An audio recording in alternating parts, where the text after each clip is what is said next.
1 hour from 3 to 4. We shall start shortly, and those who come in, they can just join in. So Mr. Jorg Breuer is from Saab, Singapore, who will give a talk on these two subjects, which is geolocation and single site locating system. Thank you.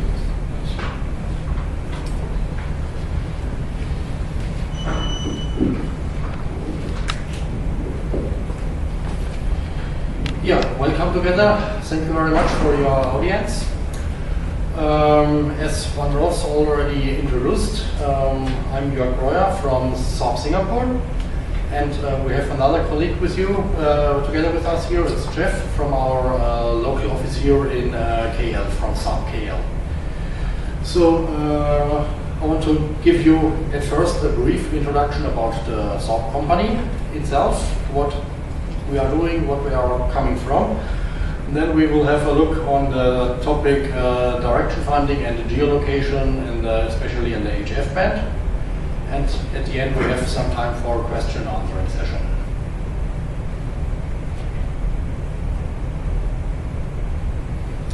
So Saab is a company with a big history. We took off in 1937. It was in between of the World War period in Europe, and it was estimated as a Swedish aircraft AB, which means AB means stock listed company. So the first products from Saab have been aeroplane products, as during this period it was internationally unusual to sell aircrafts, especially fighter aircrafts, to other companies. So this is the historical background or the origin of Saab.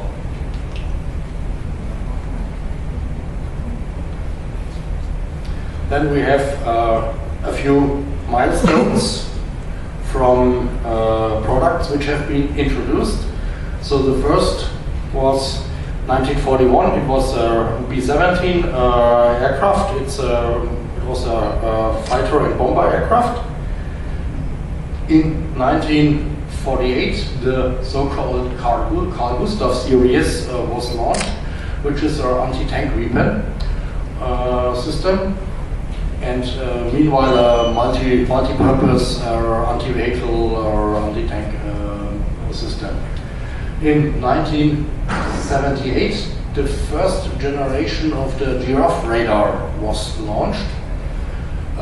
Currently, I think we have the fourth or fifth generation of the giraffe radars, which is a very successful radar series.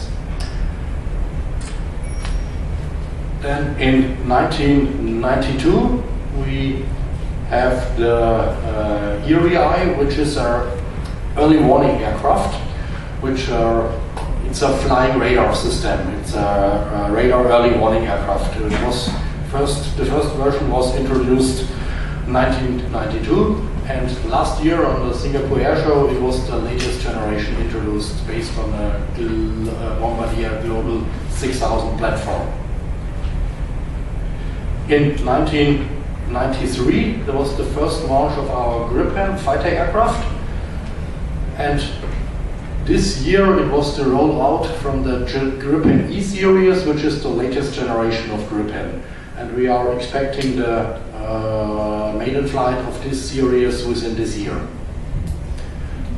And last year we had the launch of the A-26 submarine class from our Kockums division, which is the most modern submarine, conventional non-nuclear submarine class, which was launched in the last years.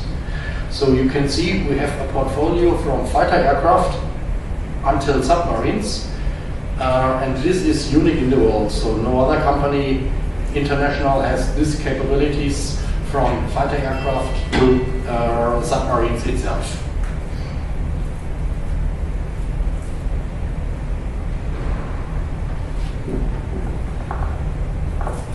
Yeah, that's easier.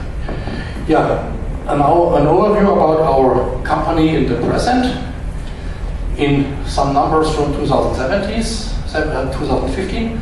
So we have close to 15,000 employees worldwide, and we get our sales from 2.7 billion US dollar, which is separated between 46% in the air, 20% in the land, and around 15% in the naval sector and additional security sector.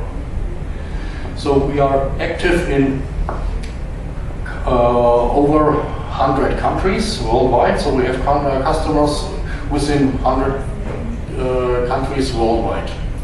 So it's a real international, global company. So some words about our organization. So we have our board of directors and the CEO, and then we are split into market areas and business areas.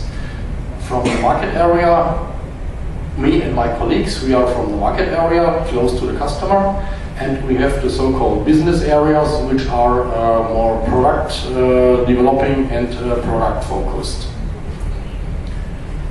And we can see our Asia Pacific headquarters here is in Bangkok.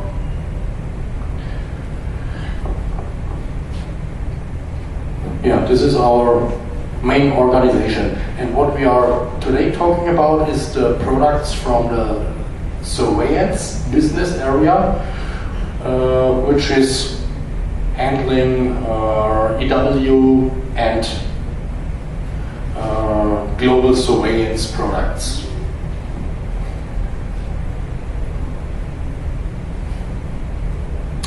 So here we have a product listing from the business area surveillance division electronic warfare, where we have sensor systems and self-protection systems. So the sensor systems are ranging from airborne applications, airborne early warning systems, and airborne intelligence ELINT systems, as well as land-based systems for ELINT, as well as COMINT. So we have also equipment for submarines, for ELINT, and also communication intelligence, and land-based products for COMINT, as well as combined systems, combined COMINT ELINT systems for naval, airborne platforms, and finally information fusion systems. So this is an overview about the portfolio of our area, and now we are coming closer to our daily topic with HF, direction finding, and also geolocation.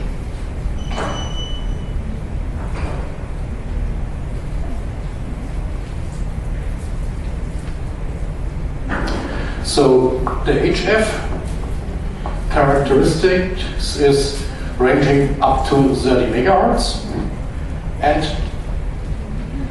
the HF has been always from interest for a very long period.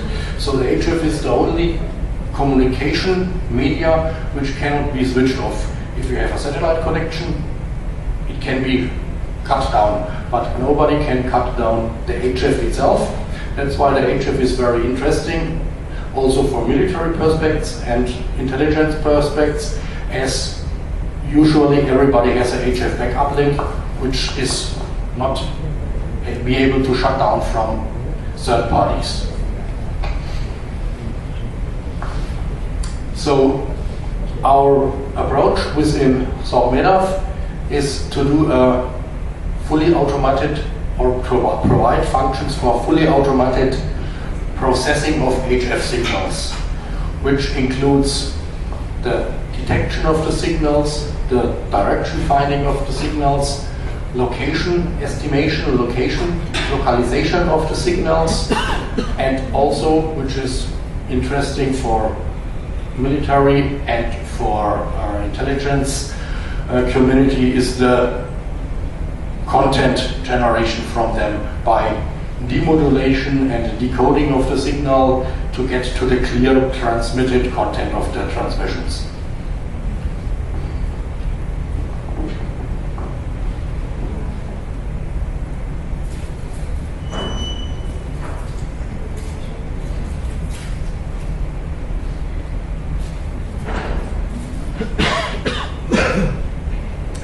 So here we see some impressions. For example, different antenna installations which are used for HF monitoring and direction finding. Here we see a large so-called elephant cage antenna which has a diameter of around 400 meters, which is used for worldwide signal monitoring. Smaller arrays, for example interferometric direction finding arrays or Watson-Watt arrays, can be seen on this. And on the other slides we see a typical office environment from our sensor systems. So the sensor systems are usually operated from a standard office environment. Operator is not controlling directly the tuner and adjusting the frequency by turning it on. He is operating the system by tasking the system for automatic production, automatic search tasks, and later on investigating into the results which are produced by the system. The systems are usually used in 724, so operators are tasking them also for night operations and for operation over the weekend.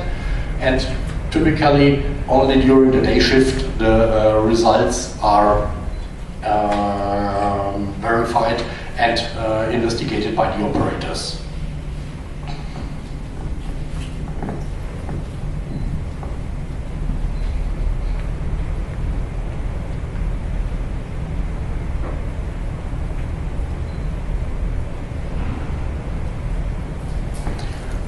Okay, now let's have a look to the direction finding and geolocation. The introduction to the direction finding, we will have a look to the method of direction finding, the algorithm of the direction finding, and have a look on two different ways for geolocating for location estimation.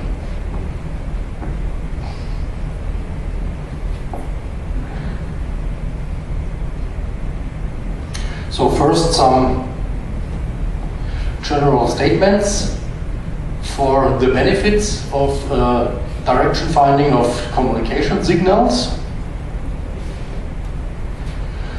So without direction finding, it's difficult to locate a signal.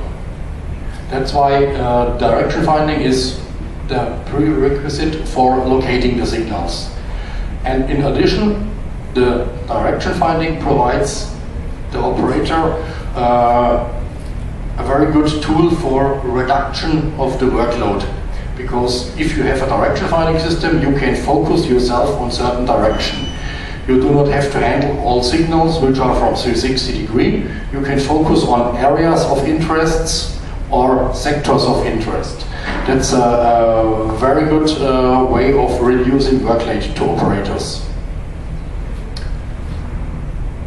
Of course, it's also possible to detect interference, which means unintended transmissions or transmissions which are not allowed to be in that specific region, the same as illegal frequency use. Yeah. So usually regulation authorities monitoring the frequency band for identifying of illegal transmissions and for verification that all the transmissions which are in the air are from legal. So, in addition, we have tactical situation assessments, which also helps us with direction finding. So, if we have an area or a direction with a threat, then the direction finder could help us to eliminate other signals which are not from that threat or target area. And of course, it's possible to fuse this information with other sensors to get a drawback, a bigger picture from the installation. Example given, I can combine a certain radar system with a certain communication signal, and that it's easier to identify the target platform compared to having only one of these informations.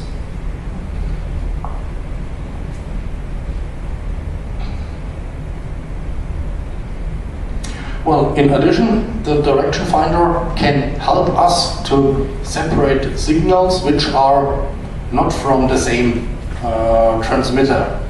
So if we only look for spectral information, it's difficult to estimate, is this one signal or are these signals from different sources? And that's why direction finding systems can also help for separation of signals, which would be not possible without direction finding systems. So if we look for the direction finding in parallel, then it's possible to eliminate, for example, this. We see they are from two different directions. So this is not one emitter which belongs to each other. So it's possible to separate emissions and get a drawback, what is one signal and what is a mixture of signals.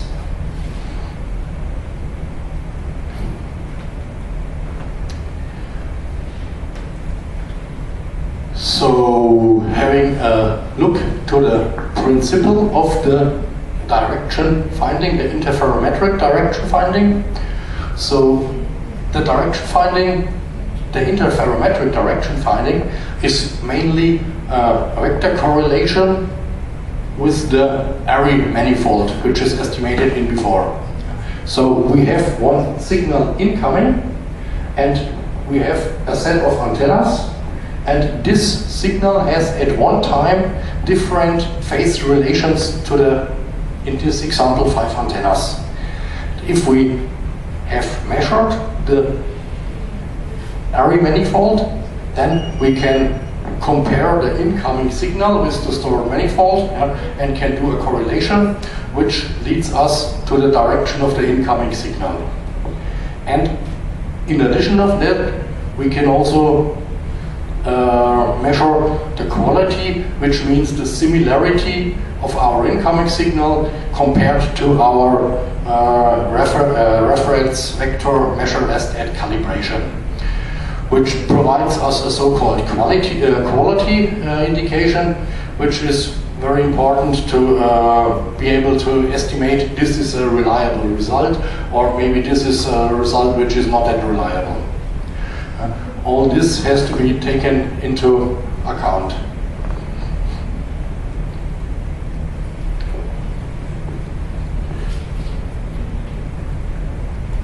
So here we see an example of such a measurement setup.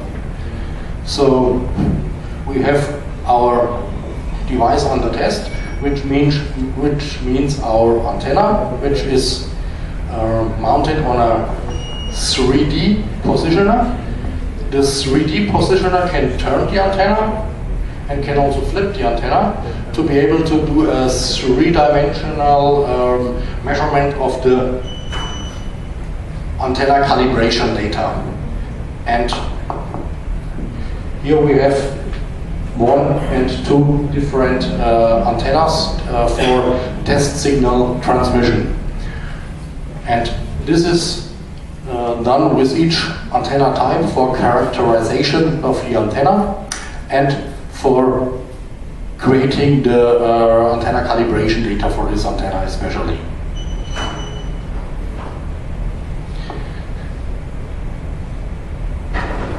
So in the HF, we are usually using circular arrays with a diameter of 45 meters for measuring the incoming signal. So in our standard case, we are using 9 antennas which are connected to a so-called 9-channel tuner. So the measurement is completely parallel, completely synchronized. There is no switching between tuners and antennas involved, which provides you a better sensitivity because you have array averaging capabilities, and you can also measure short signals because you do not have a switching time between the antennas. Yeah? So you are not losing short time signals with this approach. And it's possible to use different antenna types depending on the intended usage of the operation. It's possible to work with the so-called 3 polarization levels, a vertical polarization level, and a right-hand circular polarized and a left-hand circular polarized signals. This is useful if you want to measure skywave signals which are arriving with a very high elevation. Then it's useful to have the circular polarized measurement method available.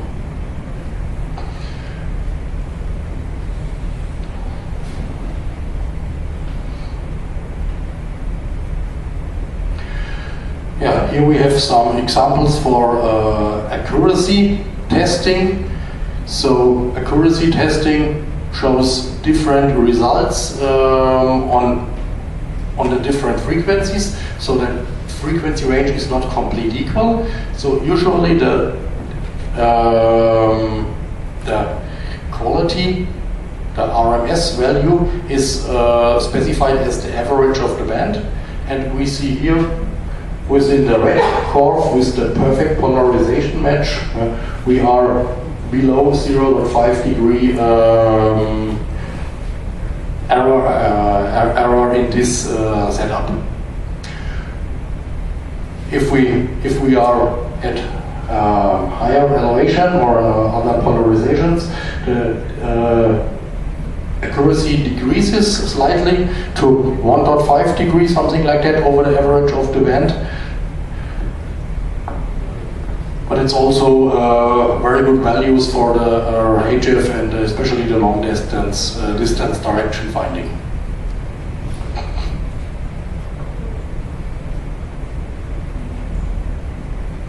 So regarding geolocation applications, the easiest way of doing geolocation is the so-called triangulation.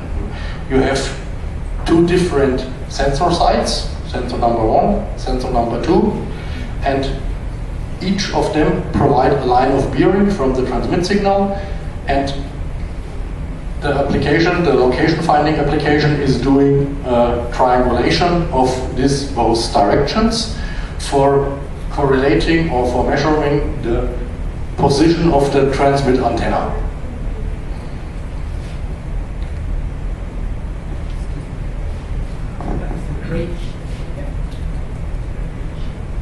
Excuse me? Well,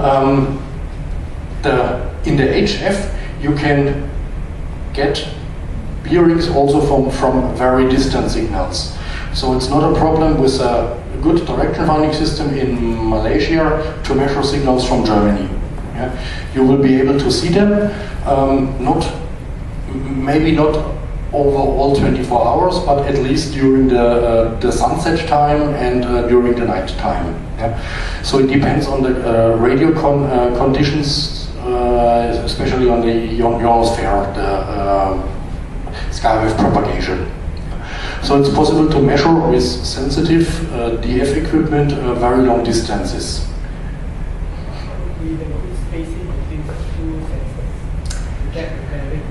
Yeah, this is a very good remark. We will see this in the next slides. So we see if we have two bearing lines and each of the bearing line is not perfect, then we get an area of probability where our emitter is located. And what we can see is, in best case, the emitter is in the middle between the two stations and the distance would be similar.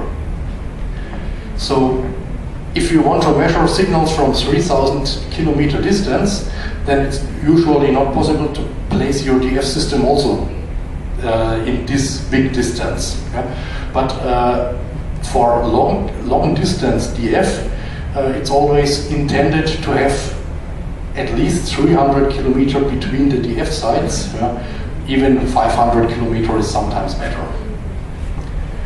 So it's not really helpful to have two sites very close to each other, 50 kilometers, and you're going for 500 kilometer distance, because then your bearing lines are running nearly parallel, and you have a very large error ellipse.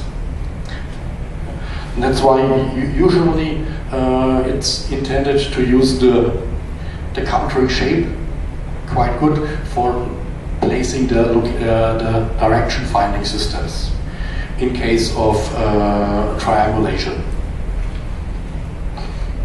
How much buffer area to prevent the local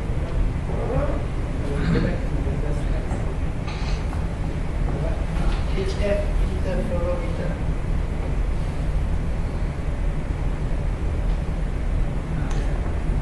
Yeah. So much buffer land space.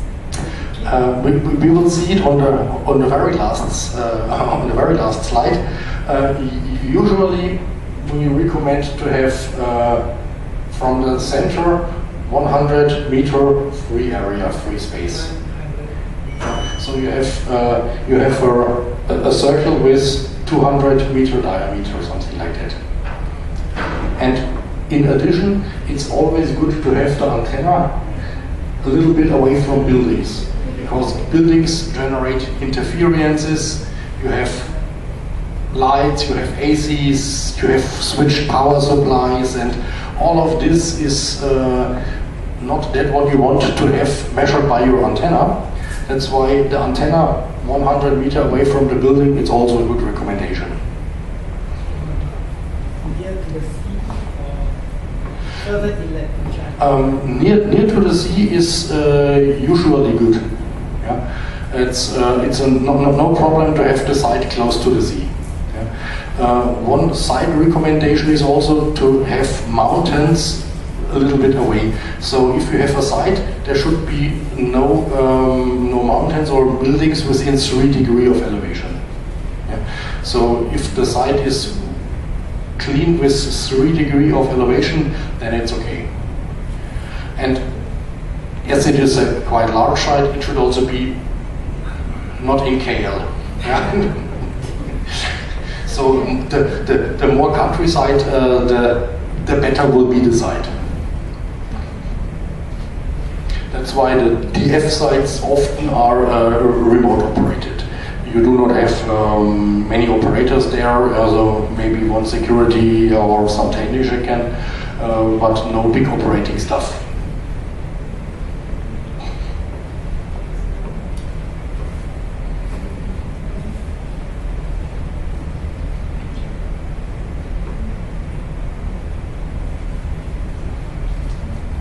Yeah, if we have a look here to the likelihood estimations, then we can see we have the distance between the two stations, in this case 4 kilometers, and the distance to the target 8 kilometers. It's a UHF example. Yeah? and you can see the area of uncertain, is becoming larger the farther away the target. That's why it's good to have the direction finding systems not that close to each other.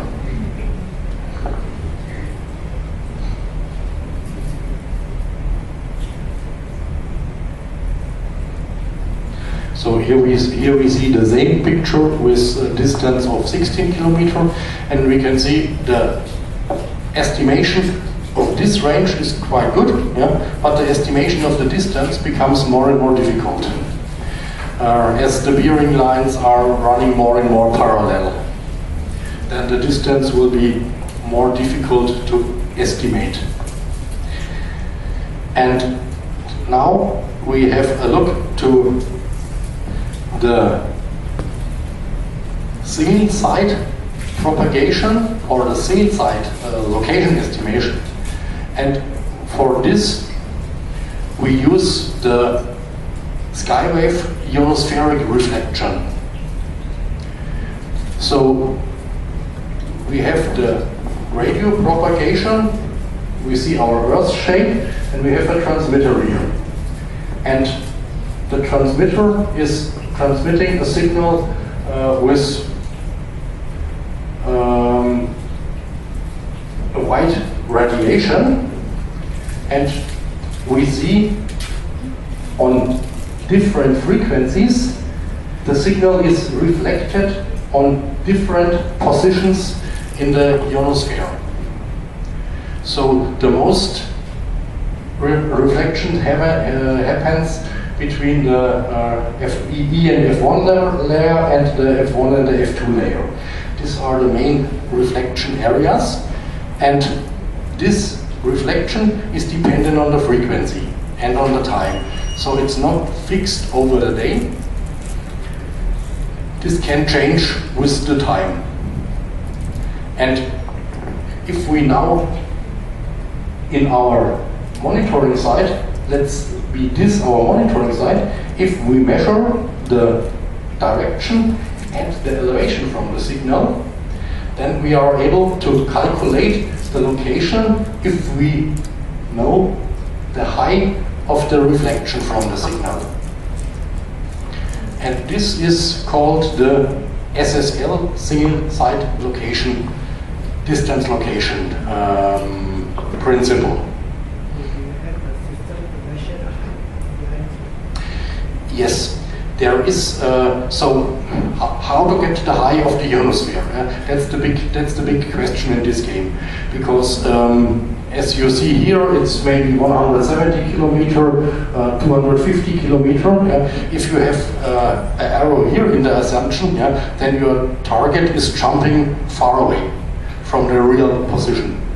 And there are three ways of estimating from the reflection points. The one way is a static model. The static model includes daytime and season of the year, but this is, well, quite unreliable. The second opportunity or possibility is to use available data from the internet, which is available also with a delay of half an hour, 1 hour. So you do not have the latest information, but it's even better than the static model. And the third model is to use a so-called ionosphere sounder, to measure the current height of the ionosphere, and the measurement works on different frequencies. So mainly it's a jerk signal radiated to the ionosphere, and the reflection is measured, and the runtime between the source signal and the reflected signal is measured. And with this so-called ionosphere sounder, it's possible to measure the height of the ionosphere. Well, to be honest, you measure the height of your ionosphere at your location. But you want to know the height of the ionosphere between transmitter and receiving station. Yeah. So there is also some mistake included, but this is the, let's say, the best possibility to get the ionosphere high altitude data. So the system takes information and uses it. Yes, so the DF system has an online interface to the ionospheric sounder and collect the current high information from the ionospheric sounder. Right. To operate the sounder. The sounder, so it's possible to provide such sounders. Yeah, so you can have your own sounders. They are available on the market, and yes, and then you are operating the sounder. Usually they are working in an automatic programmed way, and they provide a database. And the database is used from other applications for using the SSL information, the ionospheric information. It's also, let's say, a common way that they are not active all the time, because the ionosphere sounder needs to active transmit information, and usually you do not want to penetrate your spectrum all the time. Yeah? So maybe doing a measurement every 5 minutes, something like that, and the measurement takes maybe 20-30 seconds. Yeah? So you have a quite low duty cycle from your ionospheric measurements.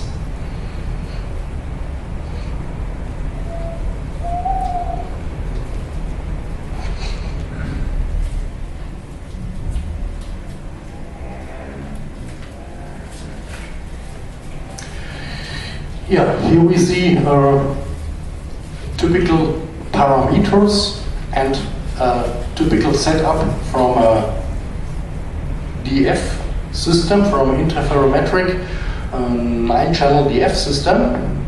So we have the array with 45 meters diameter, and we are having our 9-channel tuner with 9 tuner modules connecting each antenna to one of the tuners. Usually we want to have the array a little bit away from our operational building, let's say 100 meter, so the center maybe 120 meter away from our building, but it's often not a good idea to run 150 meter cables to the operator room. That's why we usually use a so-called outdoor rack, where we put in the tuner unit. This is close to the array or in the center of the array, both is possible. And from this outdoor rack, we are running with a digital fiber optic connection to the DF processing units, which are inside the building in our also air-conditioned environment. So this makes it much easier for cabling, and yeah, you are saving lots of quite high diameter HF cables. So the direction finding subsystem usually has a bandwidth to cover all the 30 megahertz, and it's scanning in a very high speed, so typically more than 10 gigahertz per second scan speed is a typical parameter. And of course, the system has the capabilities to connect to a ionospheric sounder to be able to get the data from the ionosphere and calculating the distance by using the one-hop reflection from the ionosphere.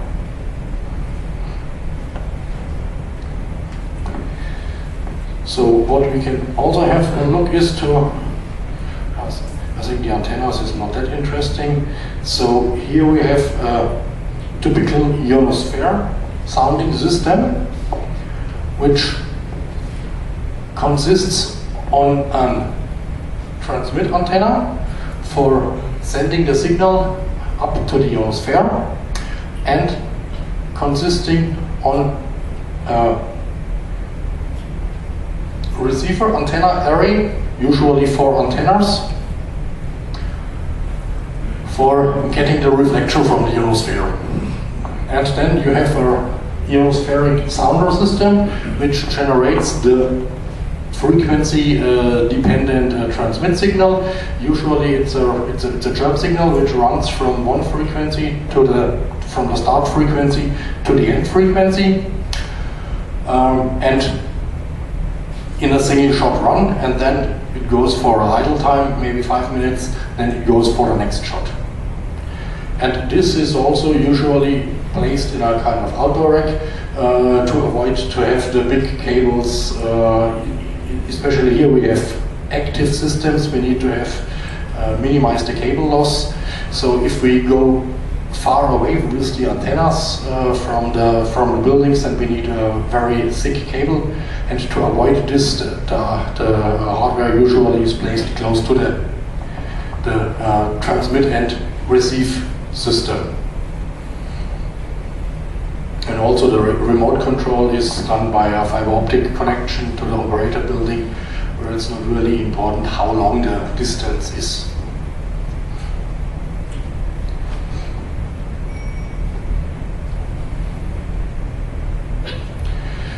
Yeah, if we now have a look for a usual or for a preferred site layout, then we have here the DF array with 200 meter diameter. If it is round shape or square shape, doesn't really matter. With the already stated outdoor rack and the fiber optic connection. And in addition, there could be ionospheric sound system. And usually you want to have the DF monitoring in the ionospheric sound system in a distance to each other. Yeah? So not placing them directly next to each other. Yeah? So placing them in a distance what the site is able to provide. And often we have additional monitoring capabilities where the customer wants to do not only direction finding, he wants also to do a signal monitoring with monitoring tuners. For this, often using large omni antennas or even rotable directed antennas to be able to monitor certain regions with high priority and a high antenna gain. And then there is a building with the equipment and can house also the operators, or the operators are sitting in a central station, and here we have a remote connection to the central station. So this is the proposed site layout, but it all depends on what area is available. So usually you have to adapt the system to the area because area is not free available. So the HF monitoring system, 100 meters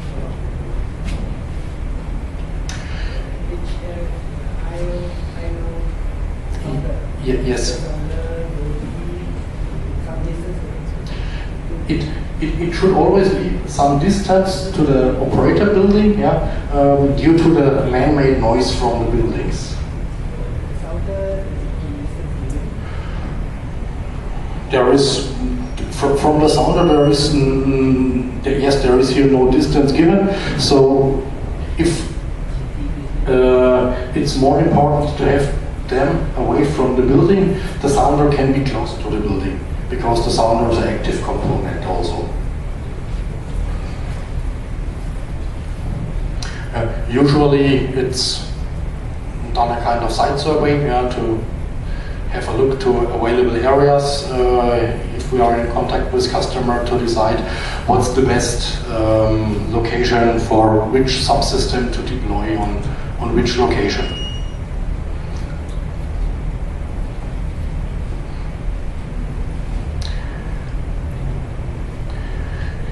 Yeah, so this was the, let's say, short introduction about the HF, direction finding and geolocation, possibilities and capability, what is possible, what is available.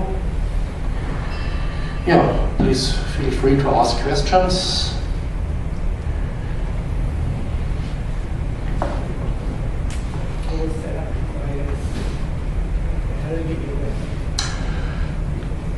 That's the recommended setup. Yeah, of course, smaller setups are also possible. Yeah. But if you choose smaller setups, yeah, then there can be some degradations. It depends always on the, let's say, intention from the customer. If you are interested in a medium distance, maybe 500, maybe 1,000 kilometers, then these distances are not that important because you have stronger signals in your environment which is interested from you.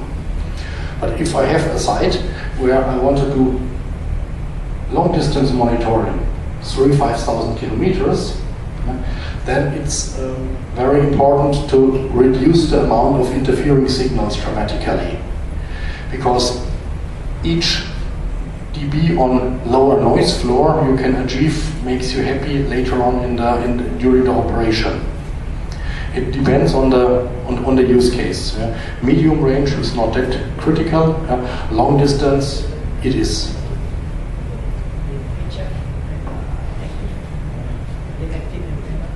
No, the antennas are all passive.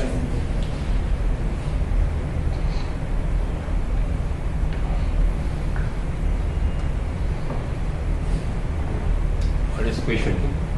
So notice there is a GPS in the setup. What does that involve? Yes, the GPS is for time and frequency synchronization. Especially if you do triangulation, it's important to have exact signal time for the signal which you are going for doing the triangulation. And for this we usually have GPS systems to be able to synchronize the frequency and synchronize the time of the signals exactly.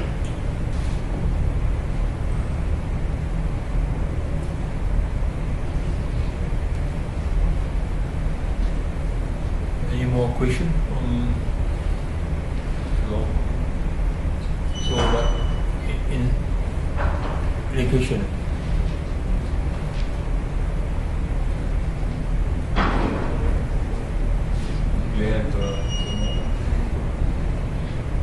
So just to summarize kesimpulannya,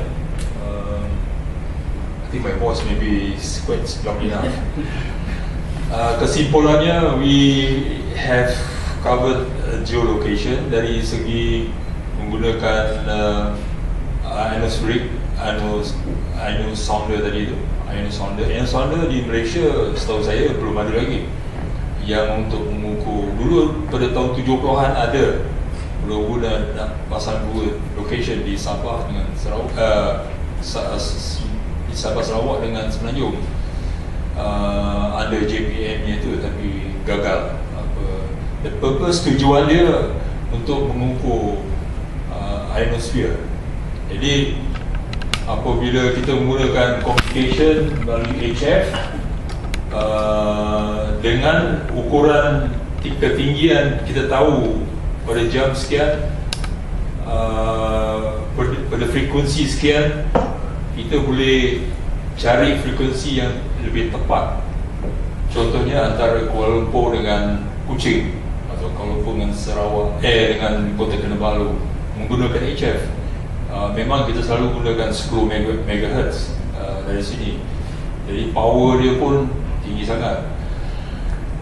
Jadi itu dari segi geolocation, menggunakan ionosounder tadi. Dan soal DF, yang biasanya kita gunakan dua location DF, tetapi kadang-kadang, dan sekarang ada sesuatu organisasi juga menggunakan single site location system, dan beza di accuracy itu adalah beza dia tu. bermaknanya dari kita boleh letak satu location di Kuala Lumpur dan terima signal daripada Sabah, Sarawak, Semenanjung, dan kita boleh buat anggaran dari mana location tu, signal tu, untuk regulator atau untuk macam SMC lebih pada frequency management system, itu agak cukup lah. Tapi kalau untuk military atau ketenteraan, kita nak kena accuracy. Jadi accuracy tu bawah daripada 12 degrees tepat. Jadi itulah saya boleh summarisekan dari segi geolocation dengan single site locating system, SSL. Ada apa-apa soalan lagi sebelum kita wrap up, kita selesaikan kita punya T-Talk ni? Kalau ada bantuan atau puan-puan yang minat nak go into very more detail, you're welcome lah to contact us, and we have different experts dalam different subject. Jadi itu saja. Oh sorry, Mr. To. Any competitor for the SSL? Sorry, tak dengar. Competitors Competitors. for your SSL? Competitors ada, is already there in the market. This is bukan a new technology as far as single site locating system, tetapi dari segi geolocation tu different competitors, different preference. Jadi memang ada, there is already competitors in the market. Nak sebut nama tak boleh. Tak sedap lah ni kita apa ni, respect, we do respect lah. There are already competitors. Saab is not the only one apa yang buat benda ni. There are other competitors definitely. By the way, yang tentang single site locating system ni is fixed station. Kalau untuk moving object macam kapal itu difficult. You ada lebih own apa ni, RDF, Radar Direction Finder, dari segi HF, VHF. HF tu agak besar sikit tapi dia accuracy tu kurang tepat sebab dia bergerak nak cari sasaran dia.